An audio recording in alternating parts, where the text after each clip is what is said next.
मुझे ये कैसे बर्दाश्त हो सकता है कि मेरी राजकुमारी किसी गरीब से प्रेम करे? ये अपमान है। नहीं, मैं उसे एक अमीर राजकुमार से ही ब्याहूंगा। पिताजी, आपको अपनी पुत्री की खुशियों से ज्यादा अपने राज्य की फिक्र है, अपने यश और सम्मान की फिक्र है। इसका मतलब आप एक अच्छे राजनीतिज्ञ तो बन सकते हैं, लेकिन अच्छे पिता नहीं। अपनी बेटी को खुशियाँ कैसे देनी चाहिए आपको बिल्कुल भी ज्ञात नहीं है पिताश्री। मैं बचपन से ही इस राजमहल के अंदर कैद हो गई थी। चारों तरफ अहंकार और क्रोध ही दिखाई देता था। युद्ध के अलावा आसपास मैंने कभी कुछ नहीं देखा। अर्जुन ने मुझे प्रेम दिखाया और उसकी गलती सिर्फ इतनी है कि वो एक गरीब किसान का बेटा है, इसीलिए आप मुझे उससे दूर कर देना चाहते हैं। अगर मुझे पहले पता होता कि मेरी बेटी बड़ी होकर मेरे ही खिलाफ बगावत कर देगी तो मैं बचपन में ही इसका सर कलम करवा देता। इसकी जुबान कुछ ज्यादा ही चलने लगी है। सैनिकों, इसे हमारे पुराने कक्ष में कैद कर दो और बाहर पहरा देते रहना, कहीं धोखे से भाग न जाए। जो हुकुम महाराज। दासियों, राजकुमारी अदिति को पुराने कक्ष में ले जाया जाए। राजा विक्रम सिंह राजकुमारी अदिति को महल के एक पुराने कक्ष में बंद कर देते हैं। अदिति रो रही है। उसकी आंखों में दर्द और प्यार का संघर्ष झलकता है। अर्जुन, तुम्हारी वजह से मुझे पहली बार प्रेम के बारे में पता चला। तुमने मुझे एक नई दुनिया दिखाई। मैं तुम्हारे अलावा किसी और से विवाह करने के बारे में सोच भी नहीं सकती। अगर मेरा विवाह तुमसे ना हुआ तो मैं किसी और से विवाह नहीं करूंगी। 2 साल पहले का समय, अदिति जंगल में एक गरीब किसान से मिली थी। वो उसे एक रहस्यमय जंगल में मिलने के लिए बुलाती थी। राजकुमारी, आप हमसे प्रेम करती हैं, ये तो मेरे लिए किसी ख्वाब से कम नहीं है। मैं आपका प्रेम पाने के काबिल हूँ। मैं तो यही सोचकर अपनी पूरी जिंदगी गुजार लूंगा। आप तो बड़े बड़े महलों में रहती हैं, नौकर चाकर आपके आसपास रहते हैं, पर मेरे पास तो बिल्कुल भी धन नहीं है। मैं एक गरीब किसान का बेटा हूँ। मैं आपको कुछ नहीं दे पाऊंगा राजकुमारी। तुम्हारे पास धन नहीं है, परंतु तुम्हारे पास सच्चा प्रेम है। तुमने मुझे वो खुशी दी है जो मैं महल में कभी नहीं पा सकी। मैं जानता हूँ अदिति, हमारे बीच की ये दूरी कभी खत्म नहीं होगी। मैं गरीब हूँ, परंतु तुम्हारा प्रेम मेरे लिए सबसे बड़ा धन है। आज के बाद मैं हर रोज यहाँ पर तुमसे मिलने आऊंगी। राजकुमारी, मेरे लिए ये सौभाग्य की बात होगी। चलिए मैं आपको अपने खेत दिखाता हूँ। इन खेतों में मुस्कुराती हुई फसलों को ध्यान से प्रेम से छूकर देखिए। ये भी हमारा प्रेम पाकर कितने खुश हैं। इन फूलों को देखिए, हमारे स्पर्श मात्र से ही ये प्रेम से भर चुके हैं। इन पेड़ पौधों को देखिए, ये सभी मेरे मित्र हैं। इनके प्रेम को महसूस कीजिए राजकुमारी।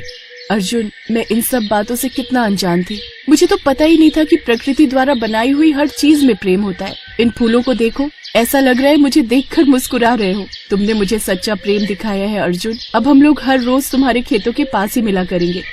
लेकिन अगर तुम्हारे पिताश्री को हमारे बारे में पता चल गया तो वो हमें कभी भी मिलने नहीं देंगे।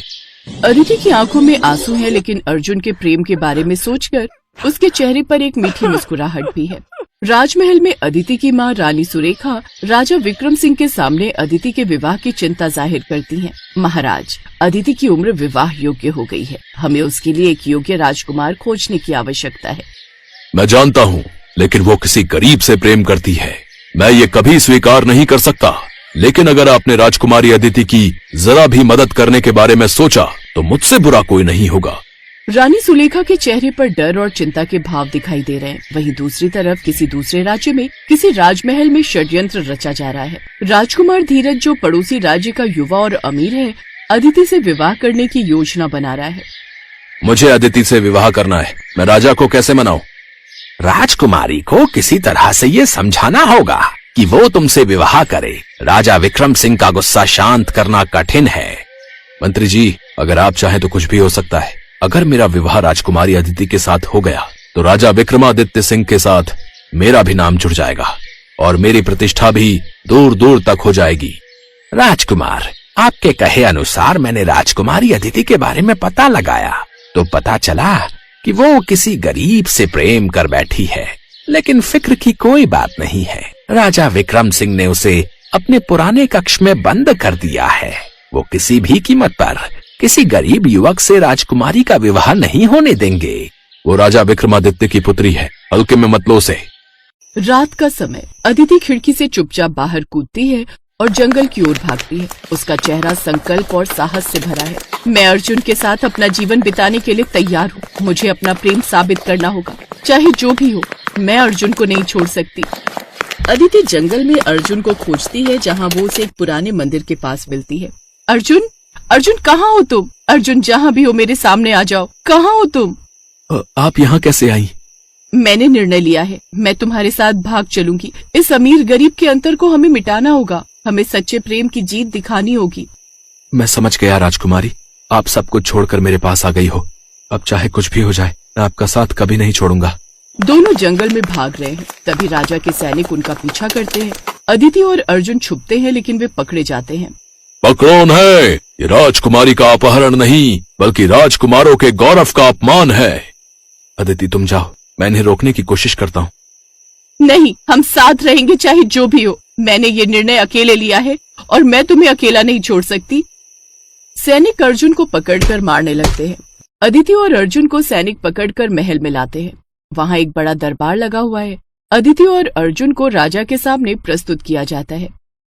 तुमने मेरी आज्ञा का उल्लंघन किया, तुम्हें इस अपमान की सजा मिलेगी। तुम्हारा प्रेम कभी स्वीकार नहीं होगा। पिताजी, मैं अर्जुन से प्रेम करती हूँ। ये प्रेम सच्चा है और कोई भी शक्ति से नहीं मिटा सकती। अगर आपको इसे समाप्त करना है तो मुझे भी समाप्त करना होगा। राजा विक्रम सिंह गुस्से में हैं, लेकिन उनकी आंखों में दर्द झलकता है। अदिति की आंखों में आंसू हैं, लेकिन उसकी आवाज में विश्वास और साहस है। अचानक एक रहस्यमयी साधु प्रकट होता है। उनकी आंखों में गहरा ज्ञान और रहस्य छुपा है। पूरा दरबार चुप है। साधु के आने से एक रहस्यमयी ऊर्जा फैलती है। राजन, प्रेम का बलिदान और सच्चाई सदा विजयी होती है। धन, सत्ता और संपत्ति प्रेम की सच्चाई को नहीं बदल सकते। अदिति का प्रेम सच्चा है। अगर तुम इसे नष्ट करने की कोशिश करोगे तो तुम्हारा राज्य हमेशा के लिए नष्ट हो जाएगा। तभी वहाँ पर राजकुमार धीरज अपने मंत्री के साथ आ जाता है। राजा विक्रम सिंह, आपकी पुत्री से मेरे अलावा कोई विवाह नहीं कर सकता। अगर आपने अपनी पुत्री का विवाह किसी और से करने के बारे में सोचा भी तो कल ही युद्ध होगा और आपका सारा राजपाट मैं तहस नहस कर दूंगा। राजा के मन में एक बदलाव आता है। उसकी आंखों में आंसू आ जाते हैं। वो अपनी बेटी के साहस और प्रेम के प्रति झुक जाता है। राजकुमार धीरज और साधु महाराज, आप दोनों ने आज मेरी आंखें खोल दी। अदिति, तुम अपनी इच्छा से अपना जीवन साथी चुन सकती हो। मैं अपने स्वार्थ में अंधा हो गया था। ऐसे अहंकारी राजकुमार से शादी करने से अच्छा है कि मेरी बेटी कुंवारी बैठी रहे। अर्जुन, तुम घायल हो गए पर मेरी बेटी का साथ नहीं छोड़ा। तुमने हमारा हृदय जीत लिया। धन्यवाद पिताजी, आपने हमारे प्रेम को स्वीकार किया। राजकुमार धीरज गुस्से में वहाँ से चला जाता है। अदिति और अर्जुन का विवाह पूरे राज्य में धूमधाम से होता है और दोनों ही अपना जीवन खुशी खुशी बिता